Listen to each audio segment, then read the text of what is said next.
வணக்கம். நான் உங்கள் ஜெயா. இன்றைக்கி நம்ம இந்த வீடியோவில் அல் பிரூனி இவர் இந்தியாவுக்கு வந்திருந்த காலகட்டத்தில் அவர் பார்த்ததை பற்றி எழுதுனதை பற்றி இந்த வீடியோவில் பார்க்கலாம் வாங்க. வீடியோக்குள்ளே போகிறதுக்கு முன்னாடி இந்த வீடியோவை லைக் பண்ணுங்கள், உங்கள் ஃப்ரெண்ட்ஸோடு ஷேர் பண்ணுங்கள். சப்ஸ்கிரைப் பண்ணாதவங்களாம் ப்ளீஸ் சப்ஸ்கிரைப் பண்ணி சப்போர்ட் பண்ணுங்கள். வாங்க வீடியோக்குள்ளே போகலாம். அல் பிரூனி இவருடைய முழு பேர் அபு ரயான் முகமது ஐபின் அகமது அல் பிரூனி. இவர் ஒரு கர்ஷமியன் ஐரானிக் ஸ்காலர். அது மாத்திரம் இல்லாமல் ஒரு பாலிமேத், கணிதத்தை பல வகை அதில் இருக்குல்லையோ அது எல்லாத்துலேயும் தேர்ச்சி நிறைய பெற்ற ஒரு மனிதர். இவர் வாழ்ந்த காலங்கட்டம் பார்த்திங்கன்னா இஸ்லாமியக்கோட பொற்காலம் சொல்லலாம். அந்த நேரத்தில் தான் இவர் வாழ்ந்தார். இவரை கம்பேரிட்டிவ் ரிலிஜன், அதாவது ஒரு ரிலிஜனும் இன்னொரு ரிலிஜனும் கம்பேர் பண்ணி எழுதக்கூடிய ஒரு ஃபாதர் ஆஃப் கம்பேரிட்டிவ் ரிலிஜனும், ஃபாதர் ஆஃப் மாடர்ன் ஜியோடசியும், ஃபாதர் ஆஃப் இண்டாலஜி. அது மாத்திரம் இல்லாமல் இவர் தான் ஃபஸ்ட்டு ஆந்த்ரோபாலஜிஸ்ட் சொல்கிறாங்க. இவர் ஒரு பயணியாக தான் இந்தியாவுக்கு வந்தார். இந்தியாவை சுற்றி பார்த்துட்டு அதுக்கப்புறம் ஹிஸ்ட்ரி ஆஃப் இந்தியான்னு ஒரு புக்கை எழுதினார். இதை அவர் கொடுத்த தலைப்பு டெஹுக் ஐ ஹிந்து இல்லைனா கிதாப் உல் ஹிந்து. இந்துன்றது இங்கே இந்தியாவை தான் அவர் ஹிந்துஸ்தான்ற மாதிரி அர்த்தத்தில் எழுதியிருக்காரு. இவருடைய புத்தகத்தில் பார்த்திங்கன்னா அவர் முகமது காசாவியோடைய இந்தியாவில் அவர் பண்ண அந்த சேதாரங்களை பற்றி எழுதியிருக்காரு, சோம்நாத் கோயிலை பற்றி எழுதியிருக்காரு, சிவலிங்கத்தை பற்றி அவர் நிறைய எழுதியிருக்காரு. அவருக்கு சான்ஸ்கிரிட் கற்றுக்கிறதுக்காக ரொம்ப கஷ்டப்பட்டிருக்காரு. ஏன்னா யாருமே அவருக்கு சான்ஸ்கிரிட் சொல்லித்தரத்துக்கு முன் வரல. ஆனால் நீண்ட காலம் அவரே முயற்சி செய்து சான்ஸ்கிரிட்டை படிச்சுட்டு அதுக்கப்புறம் இந்தியாவில் இருக்கக்கூடிய மருத்துவம் வானியலை பற்றின புத்தகங்கள்லாம் படித்து தேர்ச்சி பெற்று அதை அவர் அரபிக்கில் மொழிபெயர்த்திருக்காரு.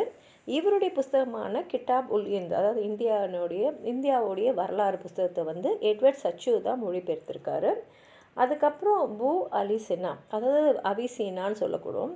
அவர் ஃபாதர் ஆஃப் மெடிசன் நம்ம சொல்லுவோம். இவரால் கபஸ்ராமோட கோர்ட்டில் கலந்துரையாடல் செய்ய முடிஞ்சது. அவர்கிட்ட மருத்துவம் பற்றியும் மருந்துகளை பற்றியும் நிறையாவே இவர் தெரிஞ்சிட்ருக்காரு. பின்னாடி இந்திய இலக்கியத்தையும் கிரேக்க இலக்கியத்தையும் ஒப்பிட்டு இவர் நிறைய எழுதியிருக்காரு. அது மாத்திரம் இல்லாமல் பூமி தான் இந்த யூனிவர்ஸோடைய நடுவில் இருக்கணும் இவர் வாதிட்டுருக்காரு. இவர் நிறைய புஸ்தகங்கள் வேறு வேறு சப்ஜெக்ட்ஸ் பற்றி எழுதியிருக்காரு. அதாவது கிட்டாபல் சைதானான்றது அரபிக்கும் இந்திய மருந்துங்களை பற்றி ஒரு புக்கு. அப்புறம் கிட்டாபல் டாஃபேம்ன்றது மேத்தமெட்டிக்கல் ப்ராப்ளம்ஸை பற்றி சொல்லக்கூடிய புக்கு. அது மாத்திரம் இல்லாமல் நிலாவோடைய மூமெண்ட்டுக்கும் ஓஷனோட மூமெண்ட்டுக்கும் இருக்கக்கூடிய ரிலேஷன்ஷிப்பை பற்றி எழுதியிருக்காரு. இவர் தான் முதல் சயின்டிஸ்ட்டு. எதுனா லைட்டோட வேகம் சவுண்டோட வேகத்தை விட அதிகம் அப்படின்னு சொன்ன முதல் சயின்டிஸ்ட் இவர் தான். அதே மாதிரி பகவத்கீதாவோட தியரிஸை பற்றியும் நிறையா இவர் பேசியிருக்காரு. என்ன சொல்கிறாருன்னா, இந்தியாவில் பிராமின்ஸ் தான் ப்ரீஸ்டாக இருக்காங்க. ஆரம்ப காலத்தில் புத்திசம் ஜெயினிசம்லாம் நல்லா தழைத்தோங்கி இருந்தது. ஆனால் பின்னாடி இந்த பிராமின்ஸ் அவங்களுடைய பழக்க வழக்கங்கள் அப்புறம் இதெல்லாம் கொஞ்சம் சிறுபான்மையான ரிலிஜனாக ஆயிடுச்சு அப்படின்னு சொல்கிறாரு. இந்திய சமுதாயத்தில் நிறைய காஸ்ட் இருக்குது. அதில் ஹிந்து சொசைட்டியில் சில வழக்கங்கள்லாம் இருக்குது. அதாவது குழந்தை திருமணம், அதுக்கப்புறம் விதவைகளோட மறுமணத்தை அவங்க ஏற்றுக்கிறது இல்லை. அப்புறம் சத்தி, அதாவது கணவர் இறந்துட்டால் நெருப்புக்குள்ளே மனைவியும் சேர்ந்து மரணம் அடைய வேண்டிய ஒரு சூழ்நிலை. அந்த நெருப்பில் குதித்து அவங்க இறக்கணும்.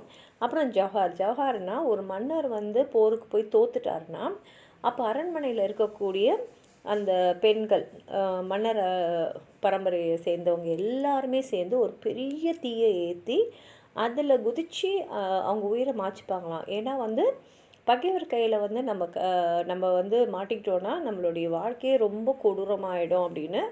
இந்த மாதிரி நெருப்பில் குதிக்கும் போது சின்ன பெண் குழந்தைகள் கூட அந்த நெருப்பில் குதிச்சுடுவாங்க. அது ஒரு வீரமான செயலாக மனப்பூர்வமாக அவங்க செய்வாங்க அப்படின்றது எழுதியிருக்காரு.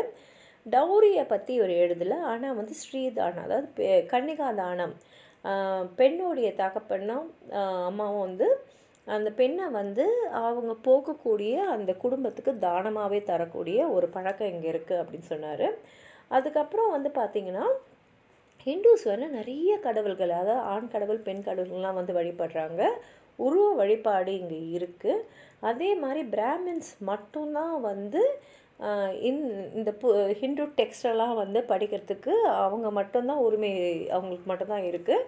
அதே மாதிரி பிராமின்ஸாக பிறந்தவங்களுக்கு மட்டும்தான் வந்து சொர்க்கம் போக முடியும், சால்வேஷன் அப்படின்னு சொல்லணும்னா அது அவங்களுக்கு கிடைக்கும். மற்றவங்களுக்கு அந்த மோட்சமே கிடைக்காது. சால்வேஷன்லாம் மோட்சம் கிடைக்காது. அவங்களுக்கு பிராமின்ஸாக பிறக்கிறவங்களுக்கு மட்டும்தான் மோட்சம் கிடைக்குன்ற ஒரு நம்பிக்கை இருக்குது. அதே மாதிரி இந்தியாவில் இருக்கக்கூடிய கிரிமினல் லா வந்து கொஞ்சம் கடுமையாக இல்லை, சாதாரணமாக தான் இருக்குது. அதாவது ரொம்ப ரொம்ப பயங்கரமான ஒரு தப்பை செஞ்சவங்களுக்கு கூட கை கால் இது மாதிரி எதாவது ஒன்று மட்டும்தான் அவங்க வந்து எடுத்துருவாங்க அப்படின்னு சொல்லிட்டு, அதில் கூட பிராமின்ஸ்க்கு வந்து மரண தண்டனை கிடையாது. ஒரு பிராமின் வந்து யாரையாவது கொன்னுட்டா கூட அவருக்கு என்ன தண்டனைனா, ஒன்று ஃபாஸ்டிங், அதாவது உண்ணாவிரதம் இருங்க, இல்லைன்னா ப்ரேயிங், பிரார்த்தனை பண்ணுங்கள், இல்லைன்னா சேரிட்டி, ஏதாவது தானம் பண்ணுங்கள். இந்த மாதிரி தண்டனைகள் தான் கொடுக்கப்பட்டது. வரியை பற்றி பேசும்போது பார்த்திங்கன்னா, ராஜாவோட பேரில் எந்த நிலமும் இருக்காது. அவரோட ஆட்சிக்கு உட்பட்ட நிலத்துலேருந்து என்ன உற்பத்தி செய்கிறாங்களோ அந்த பெசன்ஸ் வந்து, அந்த உற்பத்தி செய்கிறவங்க வந்து 1/6 வந்து நில வரியாக அவங்க கொடுத்துடணும். அந்த வரி கூட பிராமின்ஸ்க்கு இங்கே கிடையாது அப்படின்ற விவரம்லாம் சொல்லியிருக்காரு. இவர் எழுதின ஹிஸ்ட்ரி ஆஃப் இந்தியாவில் பார்த்தீங்கன்னா 80 சாப்டர்ஸ் இருக்குது. அதில் சில சாப்டர்ஸோட சம்மரியை நம்ம வர வீடியோஸில் பார்க்கலாம். இந்த வீடியோவிலேருந்து உங்களுக்கு ஏதாவது வந்து கேள்வி கேட்கணும், இல்லை இன்னும் ஏதாவது விவரங்களை வந்து நீங்கள் தெரிவிக்கணுன்னா கமெண்ட் பாக்ஸில் தெரிவிங்க. அது மற்றவங்களுக்கும் உபயோகமாக இருக்கும். நன்றி.